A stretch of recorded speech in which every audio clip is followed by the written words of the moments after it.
നിങ്ങൾ മത്സരിച്ചു മുന്നേറുവിൻ നിങ്ങളുടെ റബ്ബിൽ നിന്നുള്ള പാപമോചനത്തിലേക്ക്, ആകാശഭൂമികളുടേതുപോലെ വിസ്താരമുള്ള സ്വർഗത്തിലേക്കും വേണ്ടി.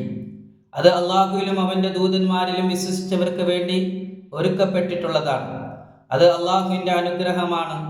അവൻ ഉദ്ദേശിക്കുന്നവർക്ക് അവൻ അത് നൽകുന്നു. അള്ളാഹു ആകട്ടെ മഹത്തായ അനുഗ്രഹത്തിൻ്റെ ഉടമയാണ്. ഭൂമിയിലോ നിങ്ങൾക്ക് തന്നെയോ ഒരാപത്തും ബാധിക്കുന്നില്ല, ഒരു ഗ്രന്ഥത്തിൽ രേഖപ്പെടുത്തിയിട്ടല്ലാതെ. നാം അതിനെ ഉണ്ടാക്കുന്നതിന് മുമ്പായി തന്നെ ഒരു ഗ്രന്ഥത്തിൽ രേഖപ്പെടുത്തി വച്ചിട്ടല്ലാതെ സംഭവിച്ചിട്ടില്ല. നിശ്ചയമായും അത് അള്ളാഹുവിന് എളുപ്പമുള്ളതാണ്. നിങ്ങൾ പാഴായിപ്പോയതിനെ പറ്റി നിങ്ങൾ ദുഃഖിക്കാതിരിക്കാനും നിങ്ങൾക്ക് അവൻ നൽകിയതിൽ നിങ്ങൾ ആഹ്ലാദിക്കാതിരിക്കാനും വേണ്ടിയാണ് അത്. പൊങ്ങച്ചക്കാരനായ ദുരഭിമാനിയായ ഒരാളെയും അള്ളാഹു ഇഷ്ടപ്പെടുന്നില്ല.